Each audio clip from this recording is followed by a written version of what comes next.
siguro naman, makikita mo naman ang gobyerno, sasabihin mo mga tanga kami, siguro, pinapalagay mo, alam mo sa akin, Mr. Chair, ang pinapalagay ni Ms. Quezette, yung audience niya, mga tanga Yun ang pinapalagay mo. Hindi ang gobyerno. Yung audience mo, mga tanga, kaya papaniwalaan nila ang sinasabi mo sapagkat yung audience mo mismo ang hindi nakakaintindi. That is fake news, Mr. Chair, and that is what we're investigating right now.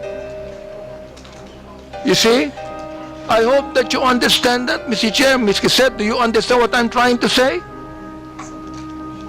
Ikaw, nandito sa akin yung mga sinabi mo tungkol sa amin, Hindi ako sumagot dyan, Hindi ko na kinakailangan pang i-belabor yan.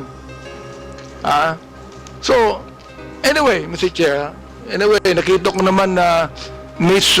Quezette is now apologetic to what she said.